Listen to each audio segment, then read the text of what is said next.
Hello and good evening, ladies and gentlemen. Welcome to this edition of Ask Muntu.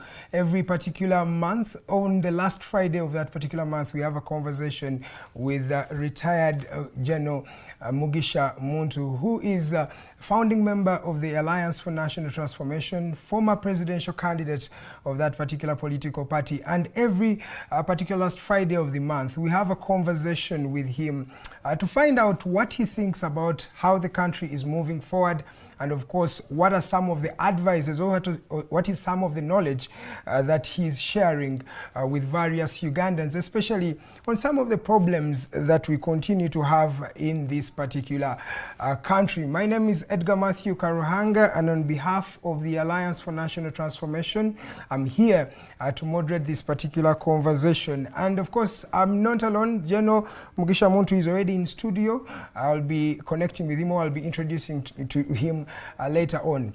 Just to paint a picture of what is happening in the country as we speak today. And as we talk right now, the political roadmap continues to unfold as we speak here in Uganda. The political parties have already started to gear up for nominations and for the political or electoral process here in Kampala, Uganda. Political parties like the Democratic Alliance was launched yesterday, but also the National Resistance Movement as well. Nomination forms have already been picked by people who actually want to be, who are vying for different positions therein. I saw that the president of the country, Yoweri Museveni, will be picking his particular nomination forms tomorrow. And the Alliance for National Transformation is also in that particular contestation. We're going to ask about how the delegates conference is going on right there, and of course how different are they approaching the political game this particular electoral cycle. And of course, in the news, we have that Uganda has got a challenge here and there of rebels. That is something that we got a couple of months ago. Intelligence was there, and of course we had some strained relationships between the German government and the Ugandan government.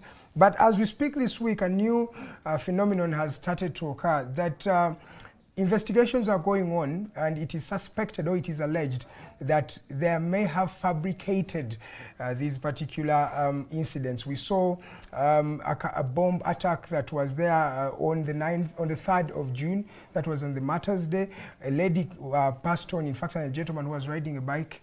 And we also saw a lady who was gunned down. The UPDF likes to use the word neutralized, on allegations that she was working with some rebel forces. But as we speak today, news confirmed that in fact over 6 officers have been arrested and by the UPDF, and investigations are going on. And maybe also in other news, the Balalo question continues to linger in the hearts and minds of Ugandans, as the eviction that was, in fact, the notice or an order, executive order that was made by the president that all Balalo should vacate the Acholi region. Some say that they own land there that was procured in the right way, but also there is another new phenomenon that this is communal land. So how better can this particular issue be addressed? But also the other thing is, if someone actually procured land and they are Ugandan, how do you evict them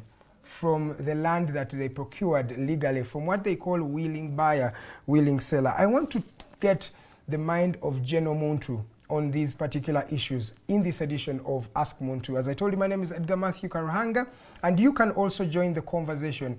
I am also on Twitter, so my people on Twitter, you're most welcome as well, or what they call X now. So you can send in your messages. I'll be reading them as we continue with the conversation. Good evening once again, and allow me welcome the founding member of the Alliance for National Transformation, ANT, also a former CDF of this country. In fact, he did that at the age of 29, very young man, and he is in record to be one of the youngest CDFs this country has got. But also, he is a visionary of this country and a senior citizen. On my behalf, sir, and on behalf of my audience, it's always a privilege, and you're most welcome to Ask Muntu.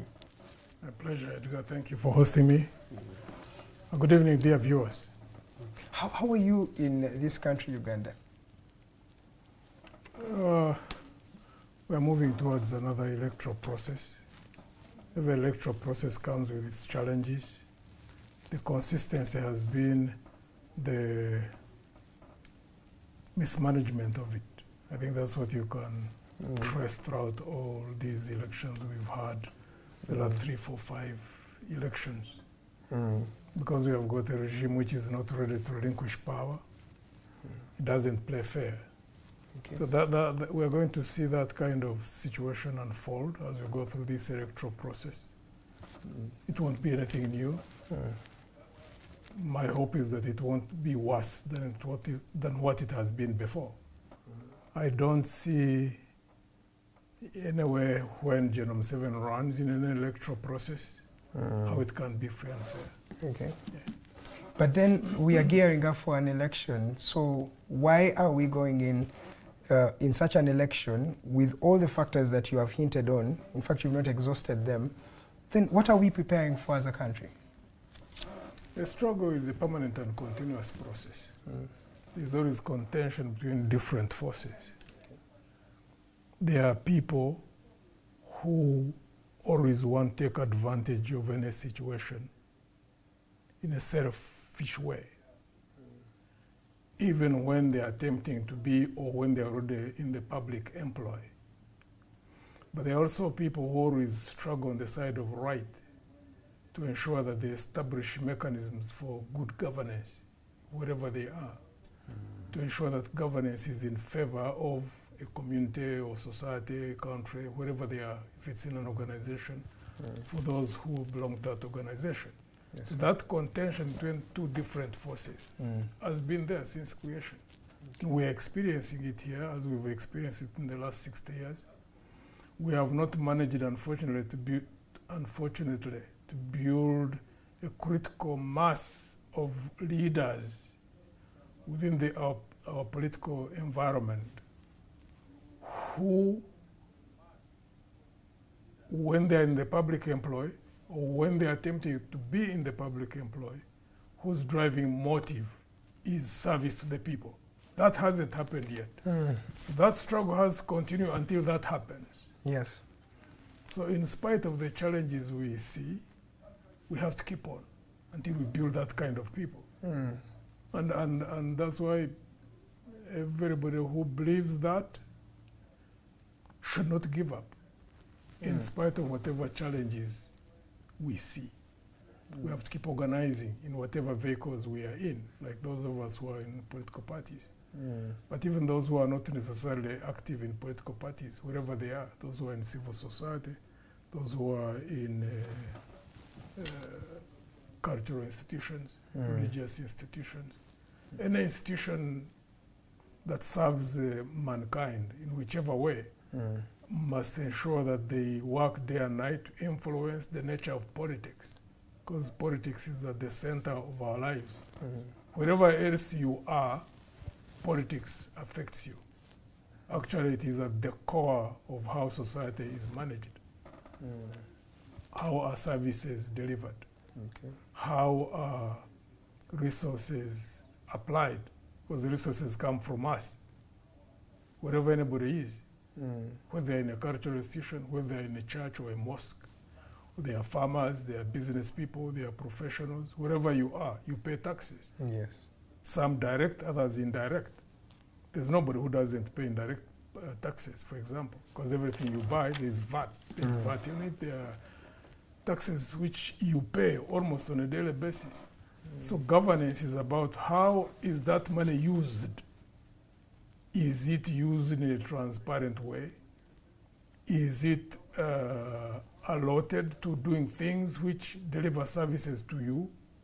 Roads, energy infrastructure, educational systems, health systems, transportation, food, communications, jobs. Is money being applied in those areas? If no, it's a concern to everybody, wherever they are. So politics is at the center of our lives. But do you know we have a feeling in this country that we are being helped I think that's an upside down. Yes, it feels like when you receive us, for example, a road, then Yes. someone will patronize you, say, and you say, he constructed a road for us. It feels like they are helping you. Yes, you're right. How Because did we get to such a They didn't point? get money from their pockets, whoever makes the road. Exactly. Whoever brings water to you. How did you get It's- that it's beggarly not, mindset? It's not education. Constant, continuous sensitization, civic education. You know what gives us the right as citizens, whether you are in politics or not, is the taxes you pay. That's what gives you the right to question any leader at any level. Yes, sir. No leader has got a right to utilize your money in whatever way they want. They must account for that. That's at the core of politics. That's why, for example, we go into elections. Yes, please. It's the leader whom you put into a position or who got into that position by whatever means, questioned in how they're utilizing your taxes. Okay. That's the whole question. Normally, when in a normal situation, when a government has not put resources or utilized resources to the satisfaction of the citizens, citizens have got a right to say, we are terminating your services, we are sending a different person or a different party, when there's a normal situation. When the situation is abnormal and there's a regime which wants to stay regardless of whether the citizens are satisfied or not, that gives the citizens the right to ensure that they recapture that right to question anybody who is in power. Okay. Yeah. That's where the contention is. And that's why we must remain engaged and not give up. Okay. You're speaking about engagement, and as we enter that conversation, I'll request my producer to just work on my sound a bit. I'm getting a bit of backlash from here. So, producer, please work on this sound. Jeno, how are you preparing as the Alliance for National Transformation for the 2026 general elections? We'll start from there. At this point, as a party, we're in a stage where we are sending information. We've sent information. First, it's online. Two, we are sending it to our coordinators all around the country. For those who want to run on the ticket of Alliance for National Transformation, to express interest. It's a form for declaration of intent, whatever positions people want to run on. Yes, sir. And that exercise is going to be running throughout the whole of July. And then we will get feedback, get all the forms, and determine where there's only one candidate in a position. It is always easy, because that person will go through unopposed. Where there is more than one, we have had guidelines which are going to be disseminated by our Party Electoral Commission to all the district coordinators and lower level coordinators, where we have them on how to process candidates where we don't have a single candidate. And from that point on, there are a number of other things we are going to be doing right now. We are in the process of doing resource mobilization. We're in the process of putting together a conference which could happen latest August. The delegates conference, you mean? The one which will also deal with the way forward. Also, through which they will process, the party will process the manifesto, the party manifesto, when the process of putting that together as well. Simultaneously, we are doing outreach programs with a number of interest groups to see those we can collaborate with throughout this whole political process, those who would give us support. And then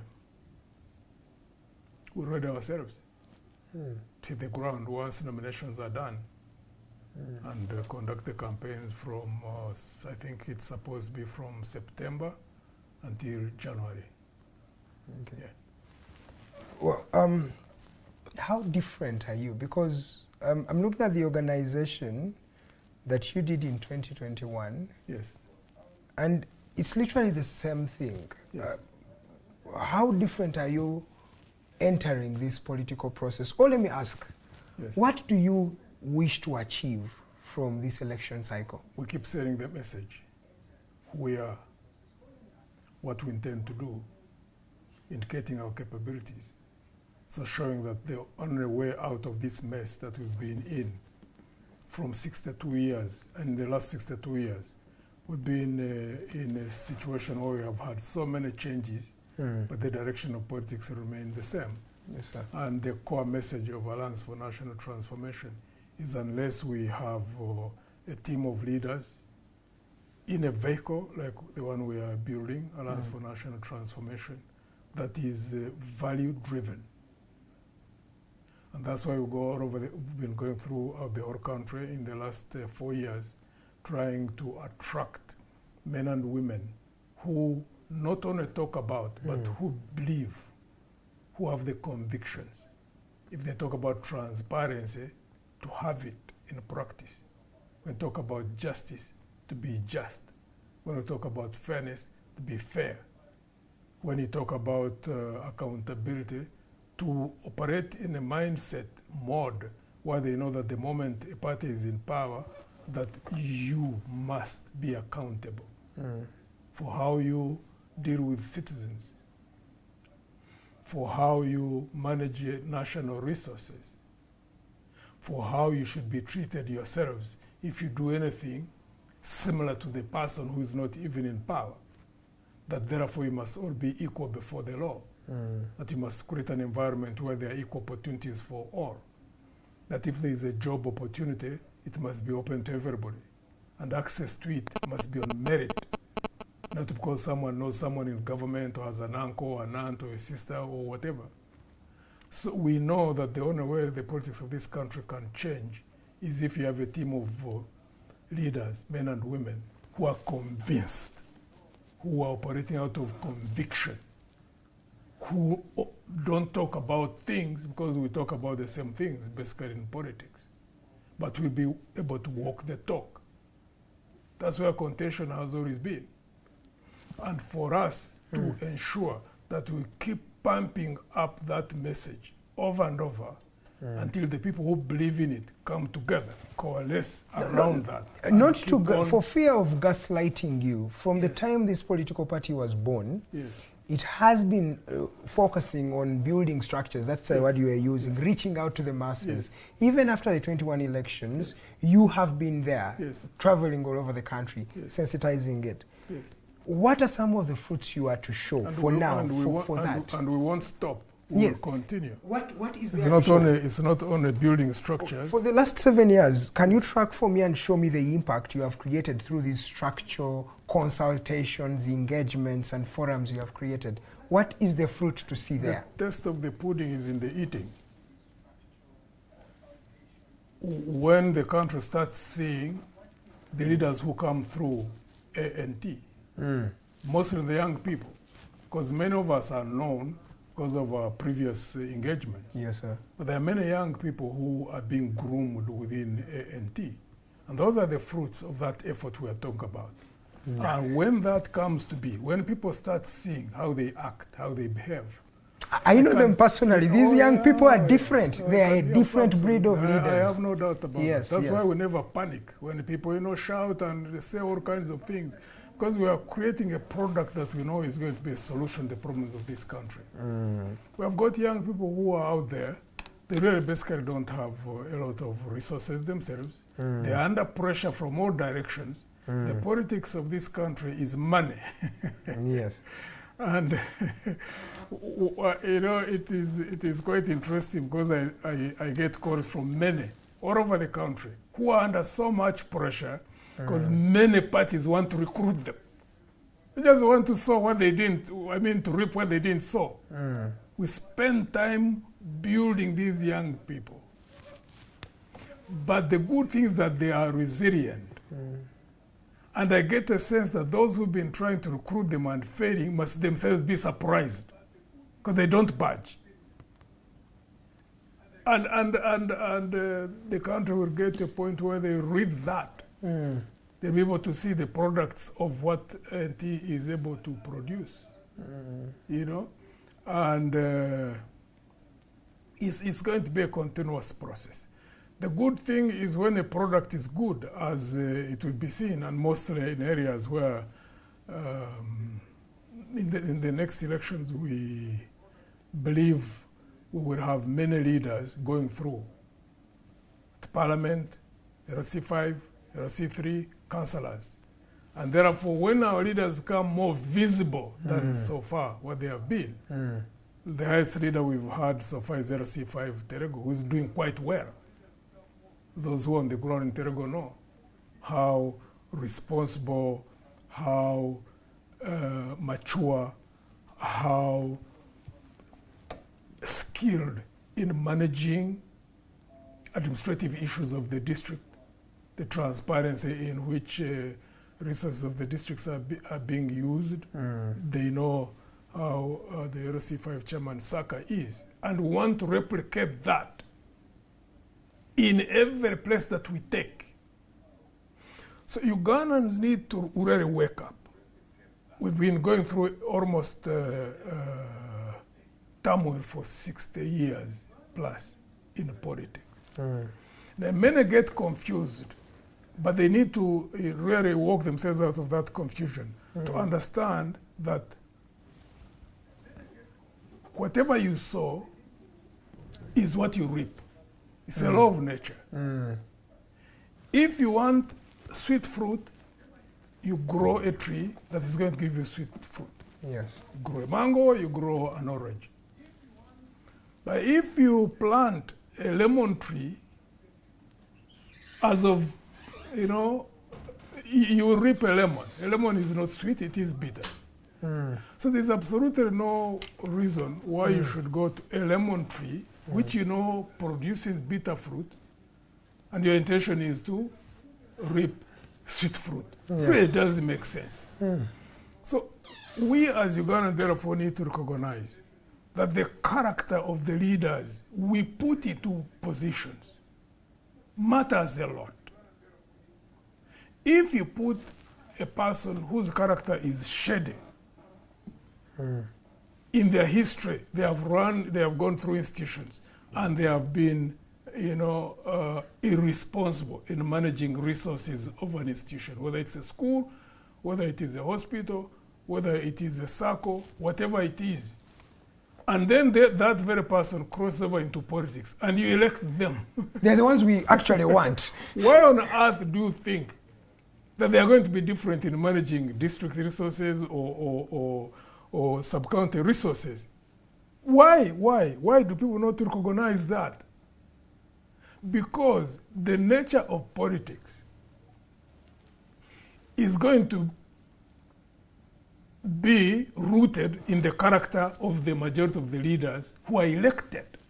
Yes. And basically that's the message we keep pushing. And that's why we keep on trying to attract men and women whose character is consistent with the values that we want to see happen. You want transparency. People cry out and say, we want to know how our taxes are used, how this contract was given out, how much money was spent on this. But who's managing that project? Under which, at what level is it? If it is RC3, RC5, if it is at the parliamentary level or even executive. The determination of how that project is going to be done is going to be dependent on the people who are managing it. And therefore, their character matters a lot. Exactly. So the population needs to really wake up. That's the crux of the matter. Character of leaders is so critical. It is the central question. But yeah, them people, talk about this, talk about that. It doesn't matter. These people who are there lost direction. I was with them. I could see where they were losing direction. We put up our voices. We tried to wage an internal struggle. Unfortunately, our forces were manipulated and were dispersed. We've been reorganizing on the outside.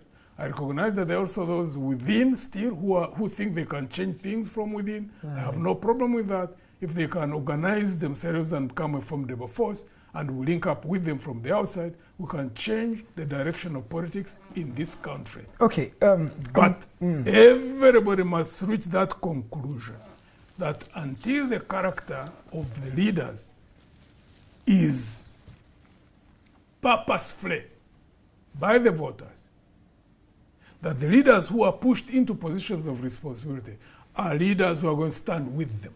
Come rain, come shine. Leaders who have character. Leaders who care about communities, who care about the country. Before that happens, politics will be mismanaged, national resources will be misused, and the people should tighten their belts and continue crying because there won't be any other way out other than that. And they must be participants in changing that. They should not expect that someone is going to fall from Mars or Venus or the moon or whatever and come here and do it for them. I think they're hearing, and it's on this note that I request you send in your messages, questions, queries. We're streaming live at the Alliance for National Transformation YouTube, but we're also at the Alternative Uganda and at Digitalk TV. All those YouTube channels, you will be able to find us there. We're still having this Ask Muntu on this 27th day of June 2025. My name is Edgar Mathew Karuhanga. We're looking at the roadmap of the Alliance for National Transformation, looking at some of the deliverables that they are promising Ugandans. And General is talking about the quality of leaders that we elect as a people. And it's on that note that I ask, in the last election, you did not get any leader or MP, Member of Parliament, in the August House. And you said you got an LC5 leader. Yeah. How are you going to improve this statistic? What are we going to do to make sure that the Alliance for National Transformation has more leaders and for example, members of parliament, because these people are the ones who dictate how the law is made, how budgets are passed. So they have a lot of influence. How are you going to go against the national resistance movement that every election cycle brings a lot of members of parliament, and which some people have dubbed has become a rubber stamp parliament or a walking stick for Mr. Museveni? How are you going to improve that statistic, sir? One, 2021, we were just still very young. We had just launched our party, and hardly 1 year we engaged into the electoral process. Yes. We are better prepared now than then. Our message, we have had 4 years of disseminating our message. I think it has sunk deeper and wider than it was in 2021. So we are better prepared now than in 2021, without doubt. Okay. Yeah. There is a certain phenomenon that the appeal of the Alliance for National Transformation is rather boring. Some people find you or your political party calm, not charismatic enough to take power, and that's why many people have said you can find General having very good ideas, but he cannot make a very good president. What do you think about the modus operandi? The style of politics you are bringing? One would say it would better work in a dispensation like the United States, not an African country like this. But what do they want? I mean, what do the people want? I think they want better governance. Governance is rooted in ideas. Governance is not rooted in excitement. Why are they attracted to your good ideas? I have no understanding of that. Basically, maybe they want us to change our ways and try to excite them. We won't change our ways. We are not going to try to excite anybody. There are other areas of excitement that people can. Aren't you marketing a good product for a wrong market? People need to be able to allot their time. Mm-hmm. You can't be excited 24/7. There are times when you are in your workstation doing whatever you are doing. If you are in administration, you are doing administration. If you are, a farmer, you are there farming. When you're in business, you are running your business. There are times when you have tech meals. There are times when you are resting. There are also times when you want to relax. You want to be entertained. And there are natural activities that are exciting. So when you feel you want to be entertained, you can go and attend a football match. You can watch it on TV. You can go to a theater. You can go to a nightclub and dance and feel good. But there are also times when you have to be serious, mostly when you are dealing with matters of life and death. Politics is a matter of life or death. It's at the core of your existence. You can have someone who is sick. Maybe you don't have insurance and you don't have money with you. You can easily lose that relative or that close person because you don't have money. Yes. That's a matter of life or death. So ordinarily, even if you don't have money, that person will not die if there are good health services. For example, in the last manifesto of ANT, and I believe it will be in there now, would want to see a functional national health insurance system for Ugandans. We want to see that work. What is exciting about that? Nothing. But it's an issue of life or death. So you can actually achieve both. You can go and get excited by going and watching football, but at the same time, ensure that there are people who understand the issues of life or death managing a country to ensure that there are good health services, good educational services, that there's provision of jobs. Why on earth would you need them to be entertaining? Why would they want us to excite people? What for? Because to ensure that there's a national health insurance system, why would you have to switch into a mode of excitement to put that in place? So the people need to ask themselves those tough questions.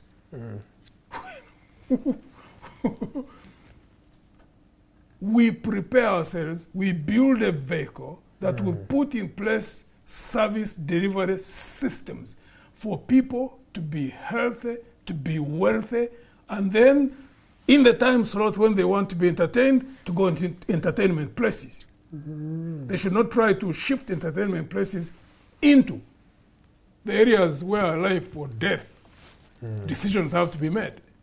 Okay. I mean, you can imagine now we have got 45 million people. We are increasing in numbers. We are one of the fastest growing populations in the world. Yes. By the time you are in your 50s, we are going to be around 100 million people. Yes. We are deeply sunk in a national debt, and it's increasing. We have got politics that is so deeply influenced by corruption. Now, for any group to manage that, you don't need people who are exciting or excited. You need people who are disciplined, who are focused, who are knowledgeable, who are skilled, to sit and see how do we move the country from the mess in which it is and put it on track, to put in place a foundation of good governance, to put in place a disciplined team that will manage resources, to ensure that in this process of offering services to a fast-growing population, that all these services are viable. Why would you need people who are excited? Okay, General. To be able to deal with those kinds of challenges. So you're saying it's issues. We should look at issues, not charisma. It is the people who have a problem. They want to be excited in an area which should have no excitement. Because politics is about issues of life or death. As we speak, look at a country like Sudan. Yes. They're in tatters. They're fighting. People are dying. Why on earth would people therefore not understand that when politics is mismanaged, the outcomes of it will cause death? Why would people want us to be either excited or exciting? Words of General Gregory Mugisha Muntu. General, let's look at the elections that are already going on. There are youth elections that are going on, special interest groups, and the national resistance movement that you dub to be corrupt and one would say incompetent. They have swept over 90% of these elections. My question to you is not just for the Alliance for National Transformation, but as the alternative governments or the opposition, where are you on ground? You know, all electoral colleges, that's what happens. Whether it is in youth, whether it is in people with disabilities, whether it is in the workers. That's always the trend. Because there's a corrupt system. There's a very untransparent system. And then also have a weak society. Many of the people always rush to the side of the movement because they believe that they are going to be rigged into those positions. That's where the problem is. But when it comes to general election, things are different. No, but General, I want you to check what you're saying. Yes. You're trying to say that because these people are voting, are mature people Yes. with a sane mind. Yes. Why are you belittling But their choice? Weak. Because you see, leaders build people. Leadership is about building people. All human beings have a dual existence of character. There's an area of weakness, there's an area of strength. What leaders normally are supposed to do is to look at where people are strong and strengthen them further. Where they are weak, to build strength where they are weak. By doing that, you build a strong society because it is composed of strong citizens. Now, all dictatorships, by design, deliberately weaken the areas of strength in those people who are strong, and then utilize the weakness in the people who already are weak or are struggling to be strong to weaken them further for purpose of control. And that's why you find societies, even those societies where they had highly educated people, those that had attained high levels of industrial growth, country like Germany, Second World War, Nazi, for the German society to be misled. That's what dictatorships do. They were asking themselves, how on earth could we do this? Yeah, because everyone was asking, how could they have supported the Nazi All like that? human beings are like that. When they are effectively and systematically manipulated, all authoritarian regimes, all dictatorships, the modern ones, understand the psychology of people. So they apply methods, some subtle, others open. There are those which are subtle, but which are communicated constantly, which weaken people where they are strong, and even those who are weak to be manipulated for purposes of control. And that's why many times they use methods that entice. For example, money. Money is one of the biggest corrupting elements in controlling society. And then fear. So they know which buttons to push on which individual, on which community. Undermine their interest. Push them into a corner. Put them in a state of desperation. And then also show them how they could easily be helped out of that kind of situation. Absolutely. And in the process, you change the thinking of society and you make people bow down to you. That's where leadership comes in. Because since creation, even in such situation, there are men and women who remain standing. And you can read in history. Now those are men and women who remain standing, become the pillars of hope for a new growth out of that desperate situation, for a society to be shifted from where it would be back onto track. So it's a struggle. We recognize that. We can see how they have made our people almost become enslaved in their thinking. We've also seen leaders who are breaking down on a daily basis. But we also know that that is a temporary situation. The dynamics of change, one, they will bring out the people who are firm in spite of the challenges that the society is facing at that point in time. And that they become fulcrums around which resistance can be built. And therefore, they become formidable and can become the source of overwhelming the undesired situation in which that society finds itself. That's where we are at now. Okay. That's why many people who recognize that have to ensure that they keep encouraging people who are strong, who are firm, who are resilient to keep coming up. Because as they say, when a shepherd is taken out, the sheep will scatter. Of course. So we cannot allow the sheep to scatter. There must be people who keep gathering them, building hope, showing them, how to become resilient, and congregating them so that we keep building the numbers until the necessary change. Why I say that is you remind me of the statement that Mr. Museveni was making about in one of those districts and saying, you vote properly, you should vote properly. Then you bring me leaders who are not good. But as we work on the Twitter here... But even in areas which are, almost 80% movement, the services are no different from areas where people voted opposition.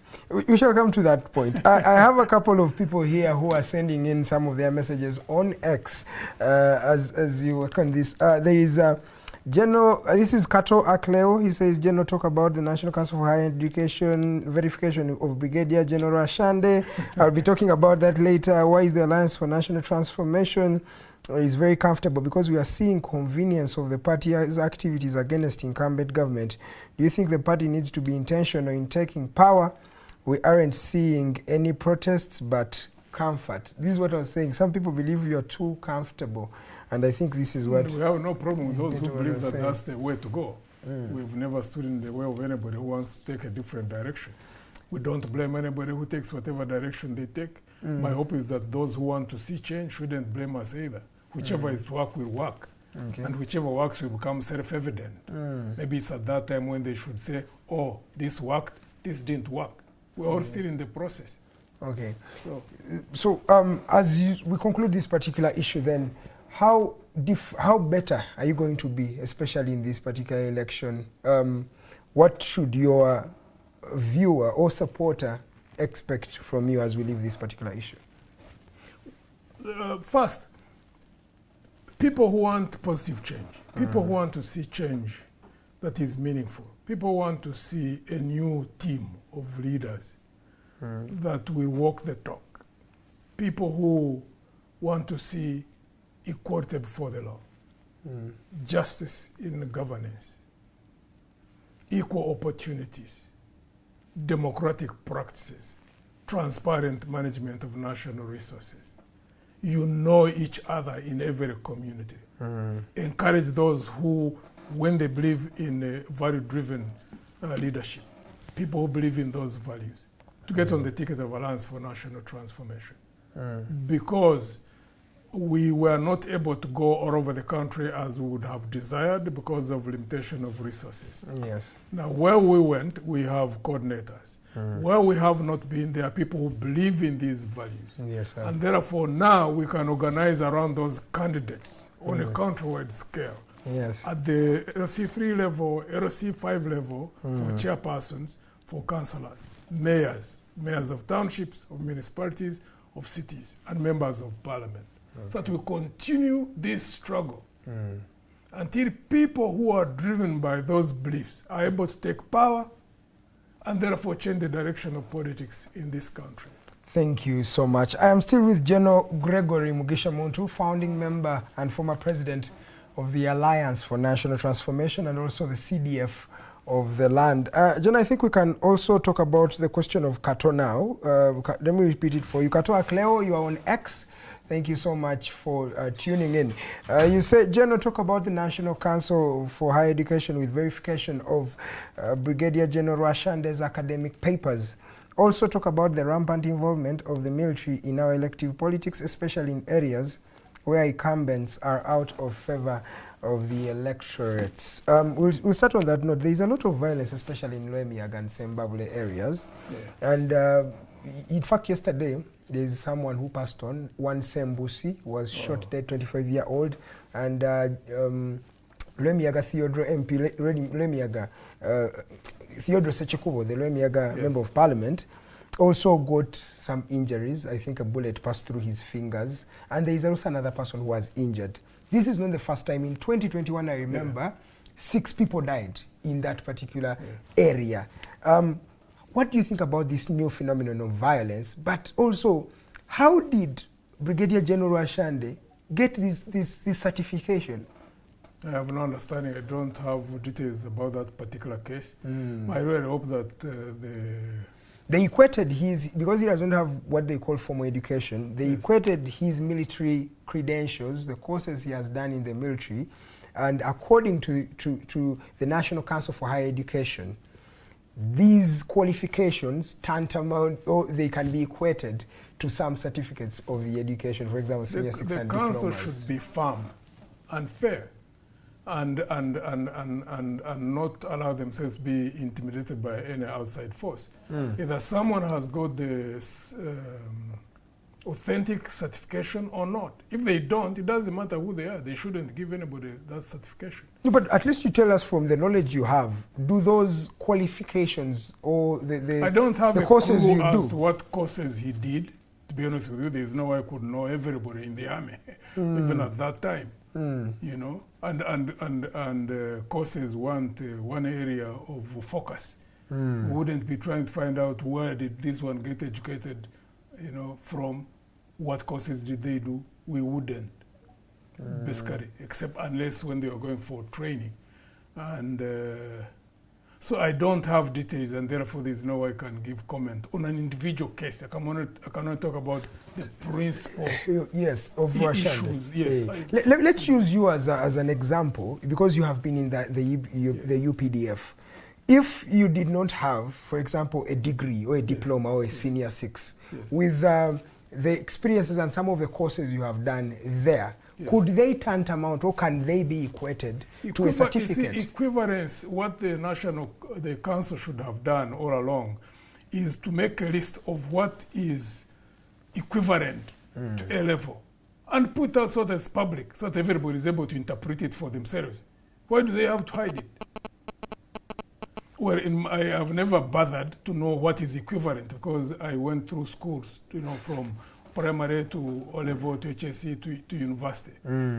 So I've never bothered to find out the equivalence of A level. But when systems are compromised, that is bound to happen. You know, that is bound to happen. Everything can be here. I mean, laws are bent in broad daylight. Laws which even have more implications, more dire implications when they are manipulated. Now, what about equivalence? If they can change term limits, whose consequences we are now faced with. What about equivalence? Mostly if there are people high up there who want to influence that. But since both of them are running on the movement ticket, I suspect that they will go out there and see how to deal with it. Because even in the next constituency, Sembabule has had those problems, even in 2021. Exactly. There was violence. Then how do we reduce that violence? When the candidates, even in the other constituents of Sembabule, they also both movement. Incidentally, in the movement primaries, many people may not recall, there were more than 400 petitions that came out of the primaries. Yes, true.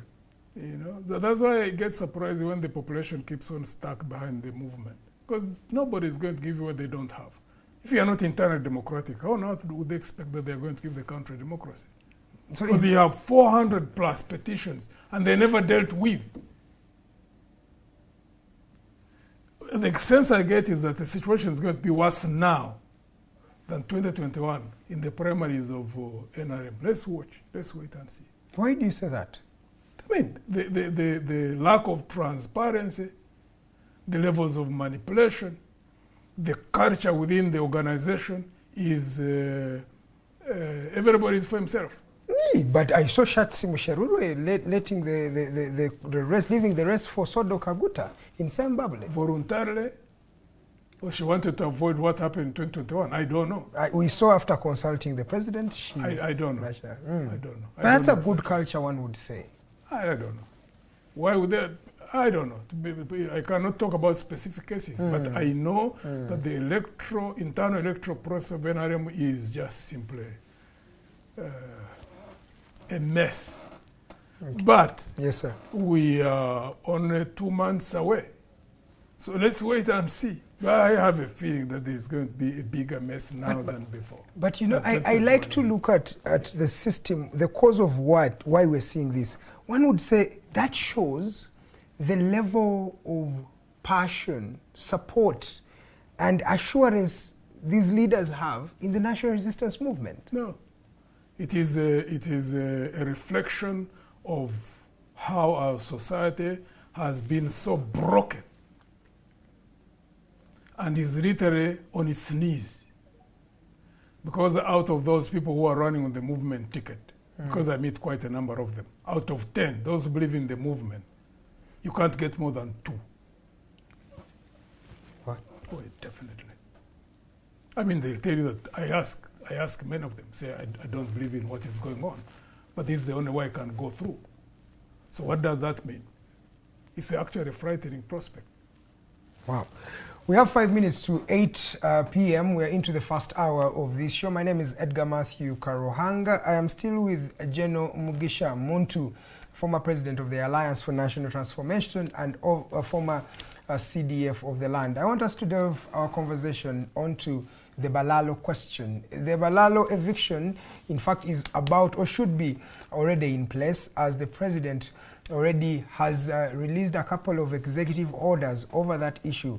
One last year, and one has been even reiterated this year, early this year. Then there is also another order that the president put out. And the president is saying the Balalo should be evicted from the northern part of the country. And after this executive order, in fact, he actually says that there shall be forceful eviction if these people fail to leave these particular premises. Now, some of them have started to ferry their cattle from the different parts of Acholi, but some of them are staying and standing their ground, saying that the president is being unfair in this. First of all, they say they are Ugandans, and that is the first mandate. And second, the constitution of the land mandates that every Ugandan has the right to buy or procure land or property anywhere in this country. Why is it becoming difficult for the Balalo? And the other sentiment that people are reiterating is this a racial or tribal card that is being pulled on the Balalo, after saying that some of them have actually legally procured land there and have gotten what they call a negotiation, willing buyer, willing seller. But how then do you evict them without even compensation or without actual deliberations with them? Some of them have said they will not be leaving the northern part of the country. So I want to hear from you, General. How do you think the issue of the Balalo, and we're using the word Balalo, but these are Ugandans. Yeah, basically Balalo means herds people. Herds people, yes. Yeah. So how do you think this issue should be dealt with? It's very unfortunate that the matter is being dealt with now during an electoral period. Because during elections, like now we're moving towards the elections of 2025-2026, elections create an atmosphere of emotions. The Balalo question in the north is a symptom of a larger problem of poor governance. Now, the unfortunate thing is that it has not been effectively dealt with in the last 4 years, when we are not in an electoral cycle. Because we've had 4 years in which they could have sat down and, got data as to who belonged in which category, first and foremost. To create an environment, an atmosphere in which the people in Acholi land, government and representatives of the Bararo would have sat in an atmosphere where there is no manipulation, where there is no pressure of going into elections, and made decisions. And if those decisions were reached by consensus and all parties were satisfied, implement them. That did not happen. General Museveni knows what Acholi land means now and the north. Because he got wiped out in Buganda, and he's trying to see, and the north largely used to belong to the opposition. Unfortunately, because the pressures we used to face, by that time I was in FDC, we had strongholds in West Nile, we had strongholds in Acholi, Lango, and Teso areas, east and north. Yes. Our push was to see how to convert the West and Buganda. Yes. And the population and leaders in the north and the east would be saying, push so that we can have conversion in central and in west, so that we can overwhelm the regime. Now, unfortunately, at a time when Buganda shifted, we had not consolidated the north. And NRM, General Museveni, has been pushing in how they can consolidate the north after losing Buganda. And the west hung in the balance. Still his stronghold. Hanging in the balance. I meet with people. No, but the numbers say something different. Whatever numbers, let me tell you, whatever numbers, engage with people one-on-one. They've got reasons why they vote General Museveni. But is it because of trust? Or is it because of fear? And also, to a large extent, emotional associations which happen with human beings. So the problem now is General Museveni wants to run with the hare and hunt with the hounds. At the same time? At the same time. My suspicion is that those statements he's giving now are political in nature, and they are for psychological reasons. My suspicion is that immediately after elections, it will be business as usual.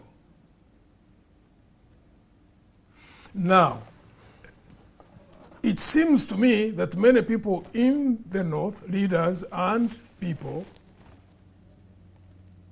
may be sucked in by this ruse or this enticement, so that in this situation they hang in with the movement, without knowing that the problem is not even the Bararo, the problem is at the center: bad governance. Where, for example, you have any citizen in any part of the country who breaks the law, and they break it with impunity. Or you have someone who has got money and they muscle in on your land anywhere in this country, and they can take your land and you cannot have a recourse to justice in the courts of law. Even before you reach the courts of law at the level of investigation of police. Now in Acholi land, it is happening on a mass scale. But in many other areas, there are so many cases of what is happening of the same nature, that if someone has got money, if someone has got influence in terms of having people in security services or people in government, they can literally come and occupy your land. And procure or buy your land, because you say they have money. Or even in cases of procurement, you can be, they can buy your land under duress. There are many people who sell land out of duress, out of fear. So to resolve that issue of the Bararo and anywhere else in the country in a fair, transparent way, you have to fix governance. Okay, but why do you have Otherwise- that sentiment otherwise- that the government is being political? Because you said that Oh, yeah, you use yeah, the yeah. word business as usual. Oh, yeah. Why do you think they are not being serious Let's wait. about How it? many months are left? About 5 months. After that, I don't think you're going to hear about that question, and I don't think that it will have been finally resolved. Because it won't. Because they are simply trying to say, okay, we are going to deal with this question so that they don't get resistance politically in the north and lose the northern vote, the actual vote. That's what it is about. It's nothing else. They are not saying we are trying. The words of Mr. Museveni is, I have given you this time to get out. If this time you fail to leave Acholi land, we are going to use force. So it's not I a promise. believe even force will be used if they don't do that. So aren't they solving the problem? But after election, because now they don't want to lose that vote. And I can tell you they'll do everything to ensure that they effect that. But then the people in Acholi need to understand that even if that happens, it will be temporary. The country is being affected in all ways because of bad governance at the center. So to feel appeased by this action, and then you hang in with a regime which is going to cause more and more problems of this nature until a point when there could be an implosion which will affect all of us, regardless of wherever you are. People need to make decisions from critical analysis, not from appeasement. This thing has been going on for 4 years. So why is General Museveni being decisive now, 3 months from an election? No, but he was already. Yes, he has made those statements before. And the issue is that I don't think they have ever built consensus, and it is possible to have a consensus or a full understanding of all the three parties. That has never happened. Yeah. But land, I can tell you, this is not an issue only of Acholi land. There are problems all over the country. Land is an issue which is going to cause... Who's bringing this problem? It's a culture. Now, anybody who has money, anybody who has got backing of security services can literally do anything in this country in regard to land.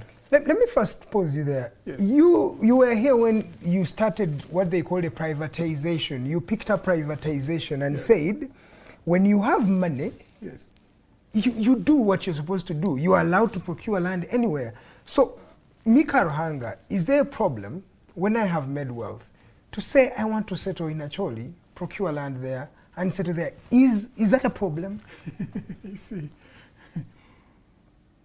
when you have many people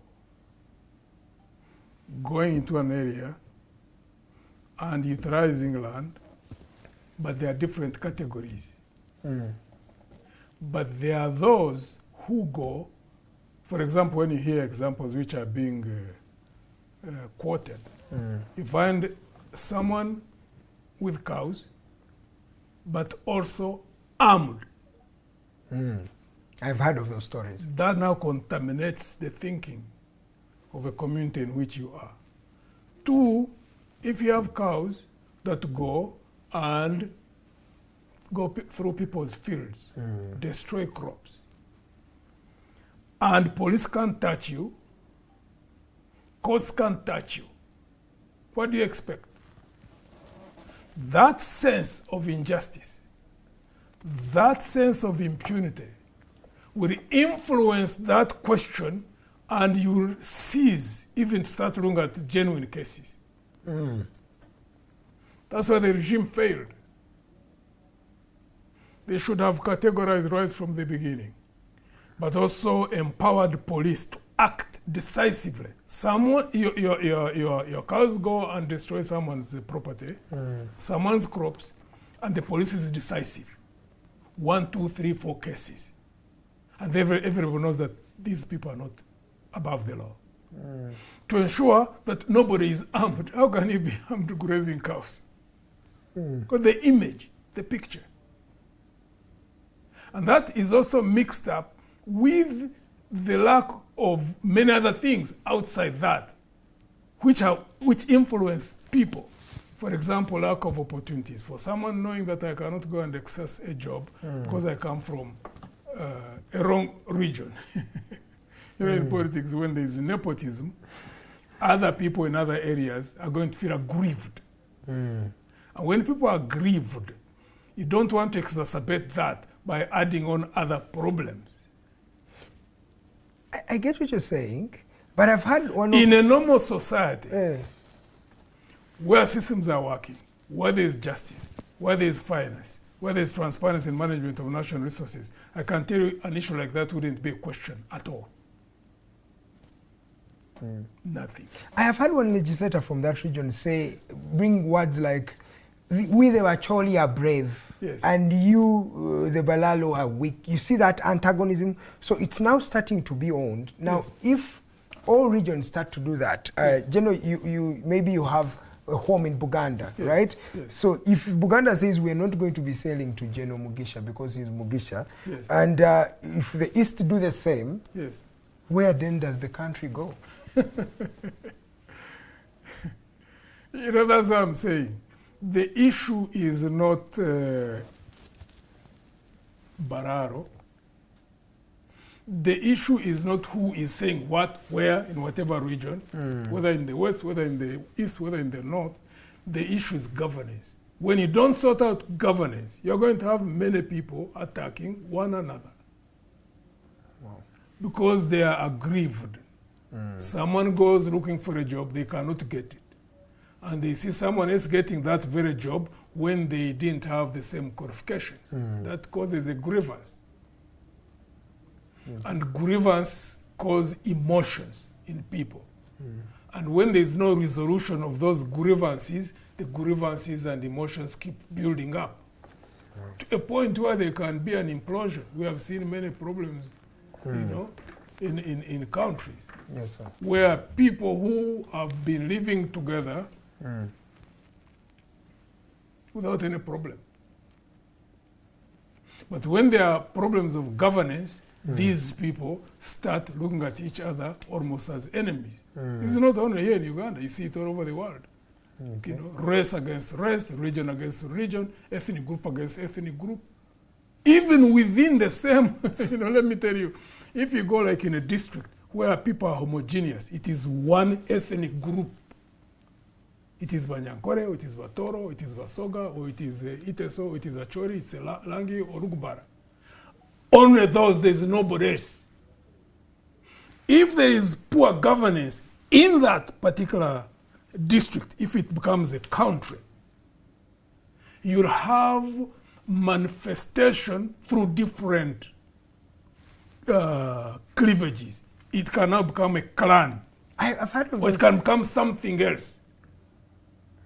I have heard of a clan story in one of those institutions in the country, and one said that there is this day is not around Banyankole, it's about a certain club, a clan that I won't mention. But then, what do you make as you conclude? I mean, look at Somalia. Yes. They speak the same language, culturally the same, religious 99% Muslims. Exactly. But yes, they've been fighting for this time, and their differences are on clans. Exactly. Exactly. So the central issue is poor governance. This is nothing else. So you say at the end of the day, let's go have a consensus among all these parties. Like now, the people in Achoiland should not feel appeased by this. Really? They should divert from the central question of governance. Let's deal with the issue of governance. Okay. Yes. Because, you see, the way they have been, for example, trying now to break down the leaders of the force of change. There, it's deliberate, it's conscious, it's systematic by the regime to try and overwhelm everybody there, so that people start feeling that, you know, unless you are on the side of the movement, you can't move forward. To break down people to a point where they bow to your will. This is intention. I thought it's just a problem we have as Africans. It's deliberate. It's deliberate. This is being used. This is a tool which has been used since creation. Wow. And therefore, the leaders in those areas need to be very, very vigilant. Okay. And to recognize that the problem is at the center. So don't be appeased and therefore let the center off the hook. Because until we resolve the issue at the center, problems are going to manifest in different ways. Okay. And we can keep on degenerating to a point where a country like this, you can find people basically at each other's necks. 57 tribes? Absolutely, it has happened. There are many countries where that has happened. Wow. Look at Sudan. As you There are conclude. many ethnic groups in Sudan.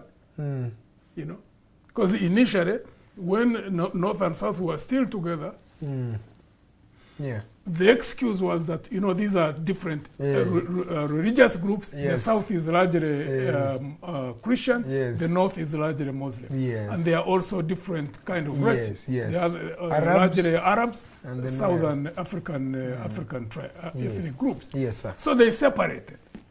So what happened? Even Then these one ones. would, if that was the case, then the North would have been stable, and the South would also have been stable.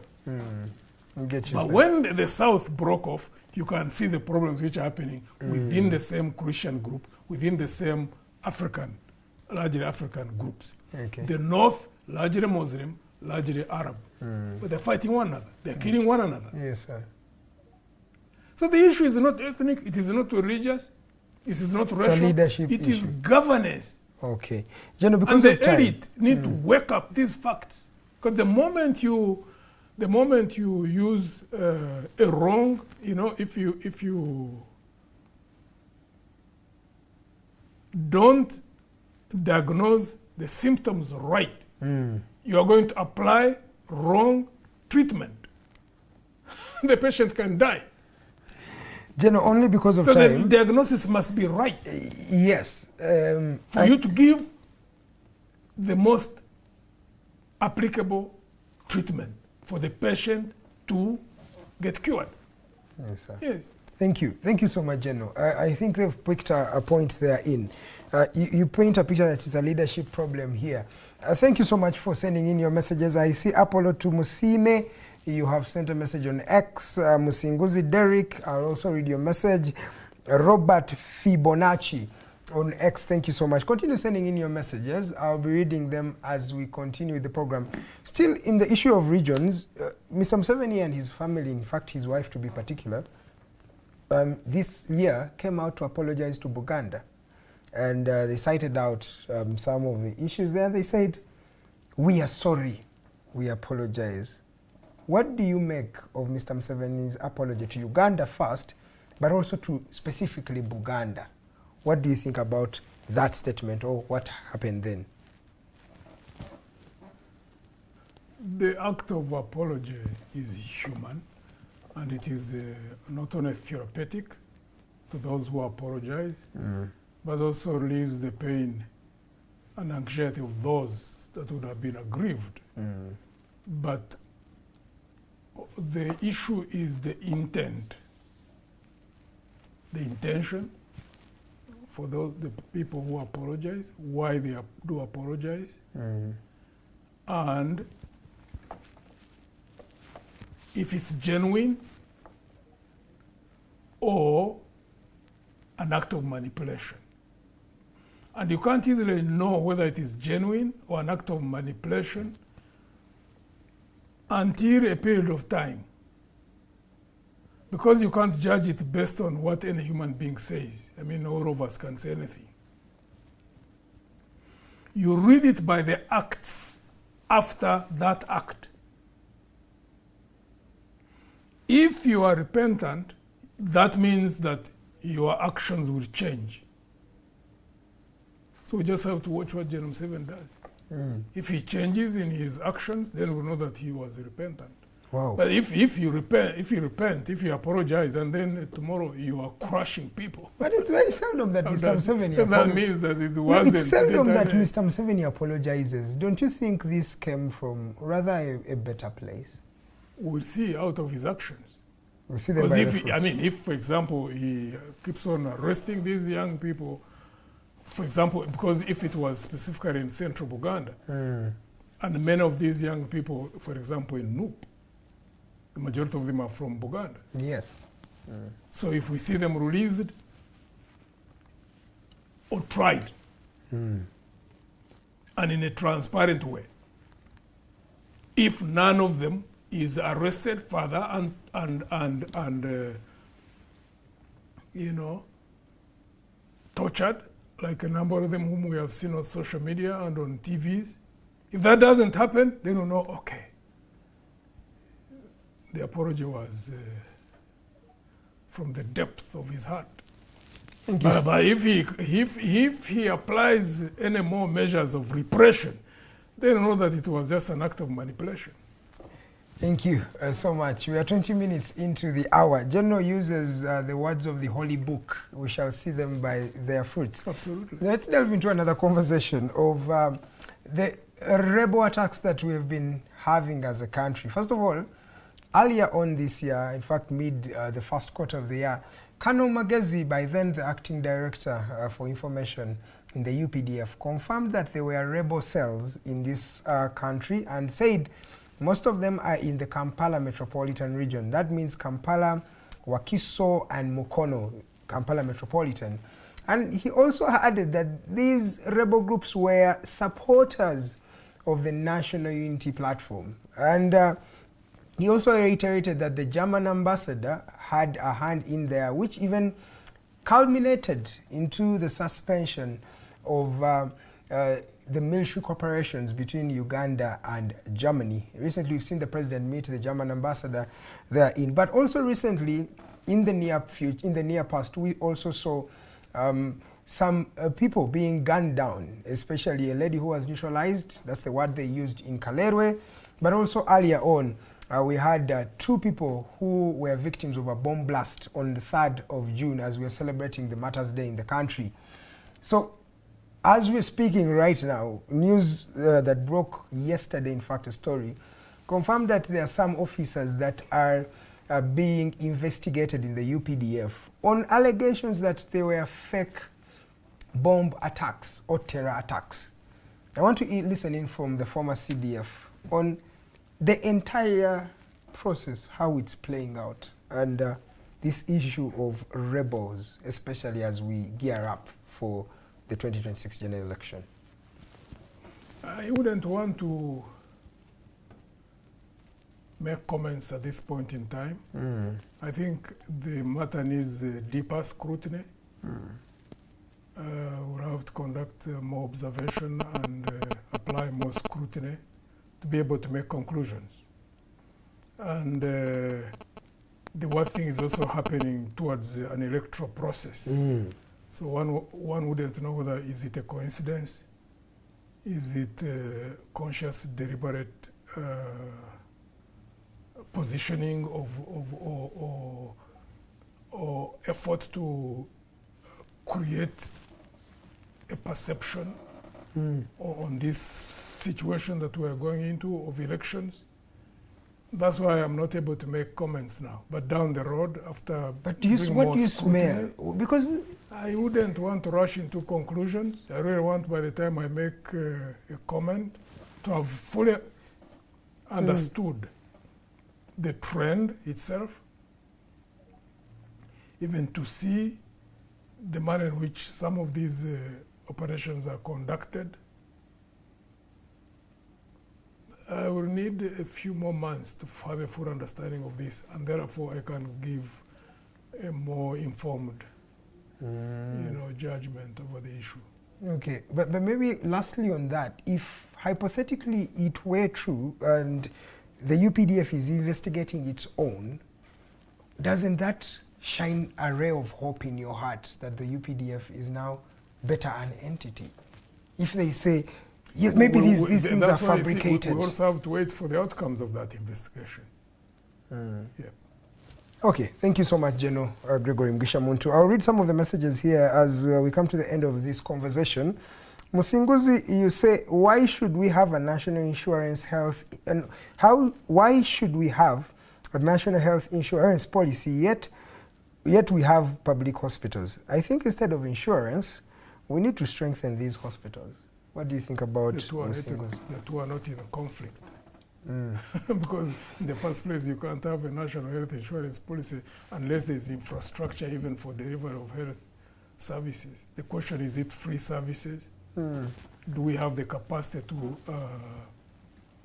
give free drugs on a national scale? Also, considering that the population is going to keep on increasing, you have to do the mathematics of that. Okay. First and foremost, before you determine which direction to go. Because there are countries which pretend that they are giving free medical services and you find there are no drugs. There's no equipment. Yeah, okay. But two, even when you have the infrastructure, the question of having a national health insurance has nothing to do with having hospitals. Actually, to apply it, you need to have hospitals, you need to have doctors, you need to have drugs. The question is, are they free? Okay. Because national health insurance ensures that, because out of 10, say out of 100 people, at any particular given point in time, you may find only 20 who are sick. Yes, sir. 80 are okay. So the monies which are paid in by the 80, which are not utilized, cater for the 20. And those 20 don't pay full service. If they are, for example, supposed to pay 10 million because of the health insurance scheme, they are paid for. So you can have a national health insurance scheme or decide not to have it and say the country will pay direct so that anybody who gets sick can go to the hospital. Go to hospital. Yes. So you have to do the mathematics and find out whether the country has capacity to do that. No. So that's what's his name? He is called Musinguzi Derek. And he should look at countries which already do that. In Africa, there is Ghana. I think there is Rwanda. Yeah, Rwanda also has an Kenya has a insurance mixture of both. So we just need to make a study. But our conclusion is that we need a national health insurance system that many people can't afford. In Uganda, you realize how tedious the problem is when you have someone in hospital. Yeah, I know. Very, very expensive. Many people die who shouldn't die. I had because people can't afford to get money to pay for them. But the thing is, even those that we think have the capacity to, for example, to have a CT scan can cost in areas where they are can cost at times 300,000 upwards. Or many women who cannot deliver naturally, they do cesarean section.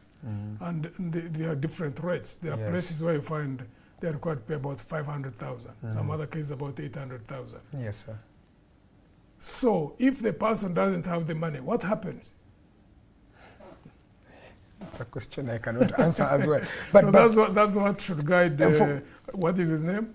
To investigate this thing in depth. Very, very true. And contribute to debate wherever he is engaged in an issue of whether to have national health insurance or not. If he belongs to any party, to see how to influence which direction that party should go. Yes, sir. Because that party is in power. Of course, the national resistance movement, which is being in power, had the intention, but they don't have the will and the capacity to implement it. Yes. And also, for it to be successful, for any government which tries to implement it, you must deal with the culture of corruption. Yes, sir. Because a national health insurance scheme is something that can be heavily abused if it exists in an environment where there's no discipline. Yes, sir. And where there's no strictness in terms of how institutions are run, to have clear and robust investigative services so that even where there's abuse, the person who's been involved in the abuse is detected, is investigated, and is punished so that nobody else abuses the system. Okay. Because even when you want to apply it, there must be absolute discipline around its application. Otherwise, it can become a big area of abuse. We have even seen some of the developed countries where there is heavy abuse of insurance, even when it is not national, even when it is private insurance, where it is heavily abused. But we've also seen countries where there is discipline, and you find in terms of health, no citizen is worried at all. Because they know the moment they fall sick, they'll be taken care of. Wow, let's wait for that, Uganda. General, there is a question here, and I have reiterated this question here before as we are asking Muntu, but Misika Ivan brings it and Musisi Dickens. Thank you so much for tuning in. He says, this is Ivan, he says, hello, General. While reviewing recent political developments, I noticed that various political parties have been working individually to challenge the ruling party. I understand the desire for each party to maintain its identity, but what plans your party may have for the collaboration with other? But I'll also intertwine it with Musisi. Musisi says, General, ahead of this 2026, are you, our opposition leaders, progressed yet towards a single candidate against NRM? What are our chances in this election cycle? So the question is the question of unity. We have always been open since our launch as Alliance for National Transformation.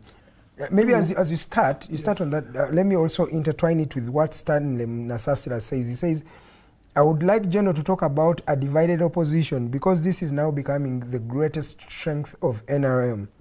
In my opinion, it is victory for NRM when an opposition party produces another opposition party than opposition party losing members to join government. So 3 people, all of them, plus what I've also talked about this before, they are all in tandem that there is a need for unity. You can start. First, unity does not mean everybody being in one thing. You can be in one party, but actually operate as if you are 2 parties. You can be divided even when you are in the same vehicle as a political party. You can, however, be separate but united. I get a feeling that people don't see, many times seem not to see that difference. You can actually belong to 2 entities but work very, very closely together as if you are one. But you can be within one party and you are fighting all the time like you are enemies. That's not unity.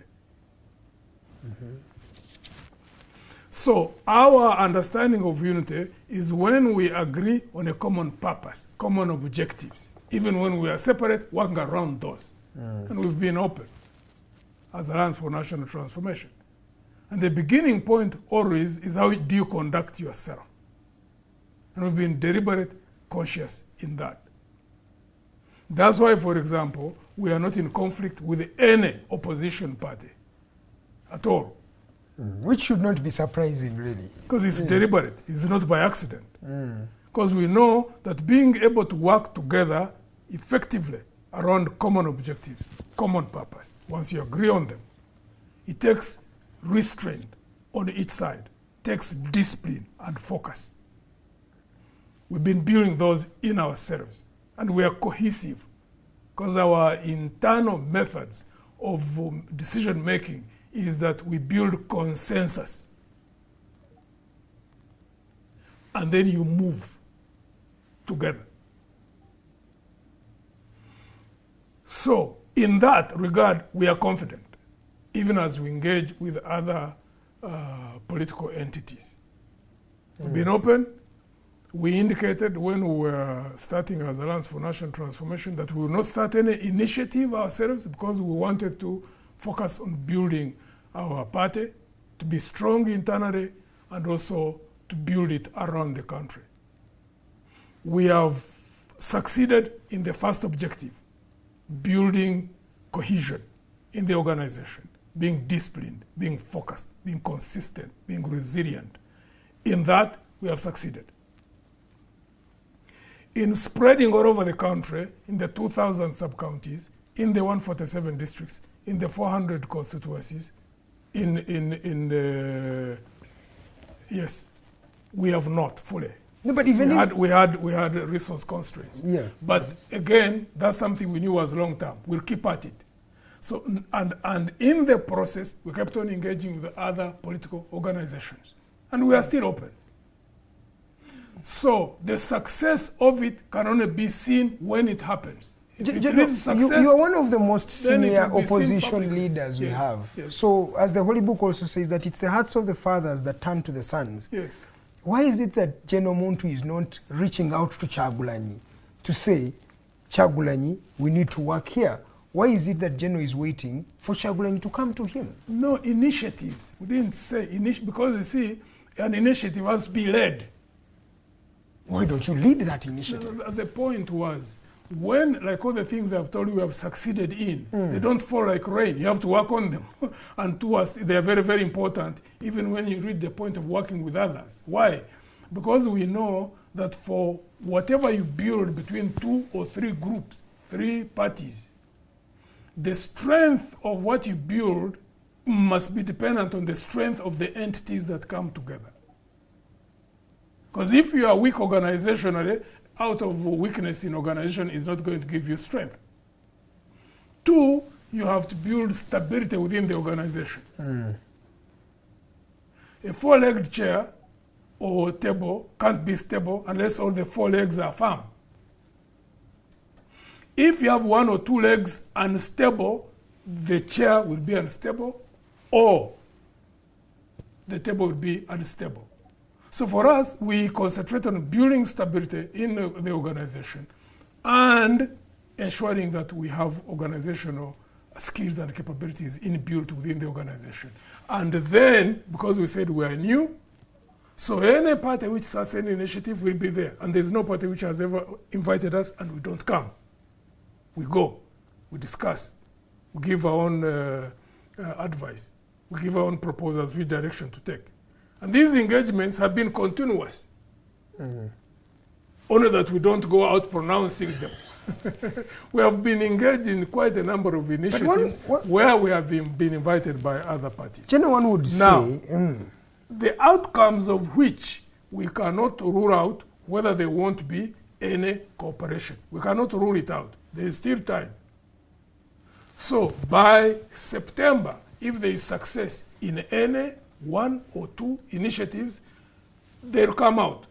Some people think... We never want to excite the public, by the way. We never want to just say things. People think unless that we know there is no opposition party and we have built it successfully. There is no opposition party that has the capacity to galvanize support in the entire country of Uganda, holistically, especially in the opposition.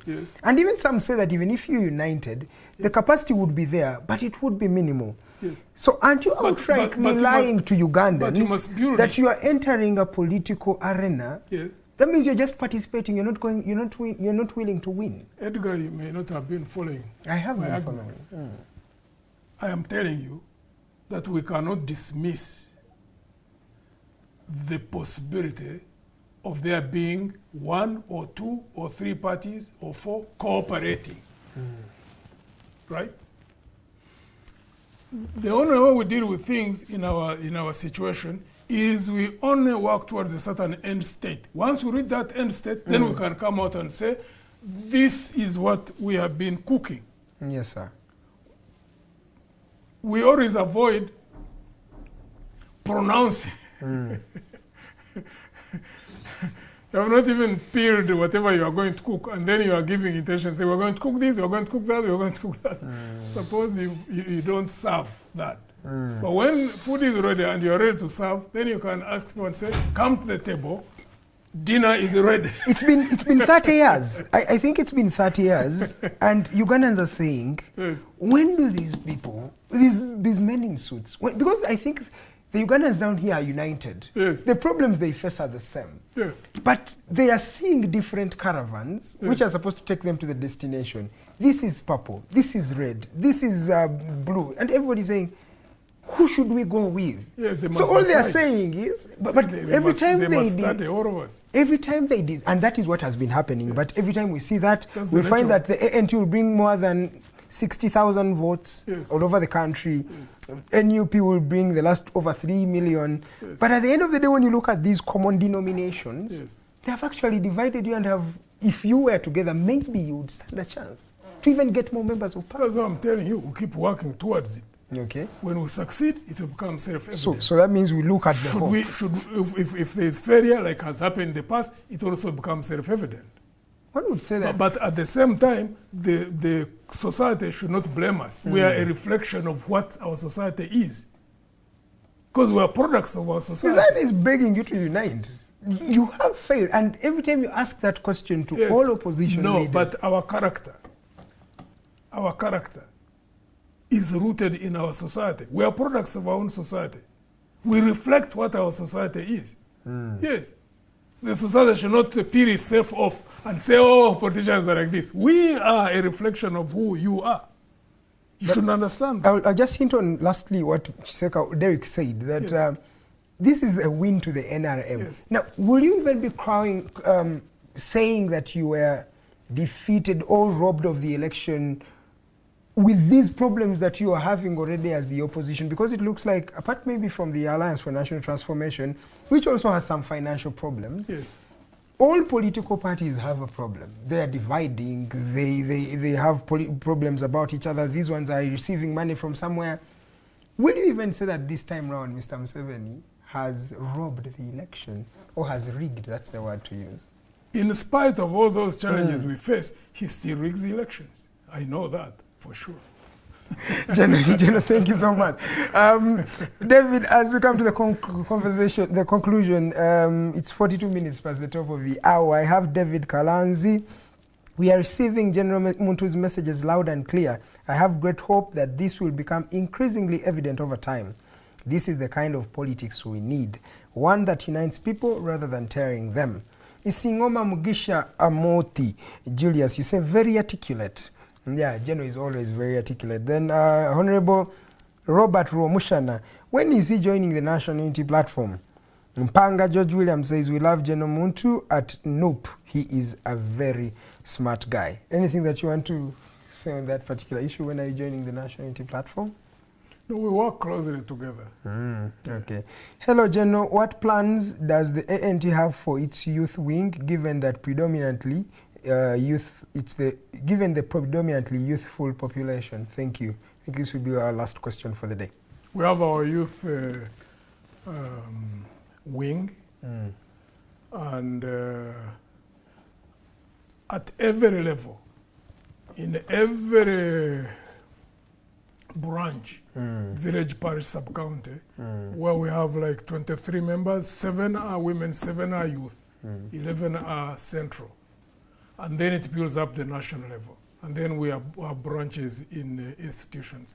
Now, we have not fully done that up to 100% in the whole country. But it's a continuous process. Now that there's an electoral process which has intervened, we halted that exercise. We're going to engage in elections. If it's the will of God and we take power, it will be much easier to do that. Okay. Even if we don't take power, it's a continuous exercise that we must engage in to ensure that we have a branch in every village, parish, sub-county, district of this country. And it is not just simply having branches, but also have men and women of character being the dominant in all those levels until the national level.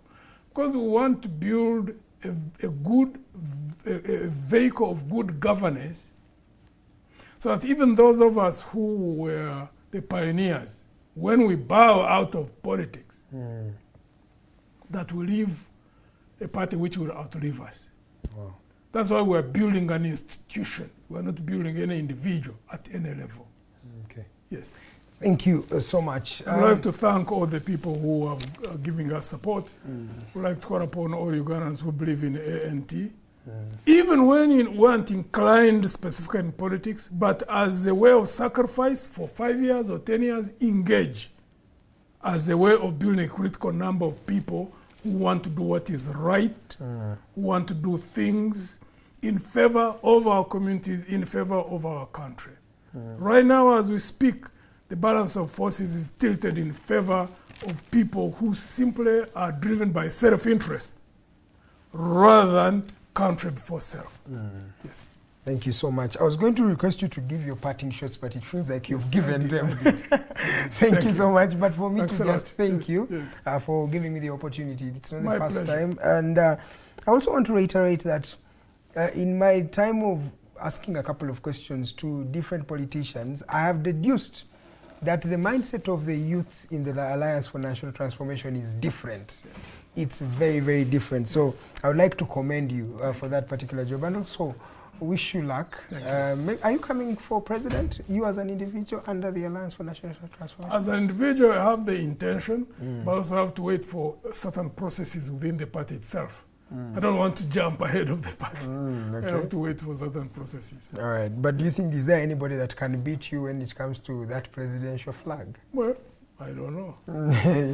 I don't but there's a time when people didn't know me. Now they know me. Don't they fear to... other people whom they may not know, whom they will know. But don't the young people fear to stand against you? Isn't there a silent policy of not standing against the general for president? We will keep on building an internal culture where people will not be fearful. It's by design. It will be deliberate.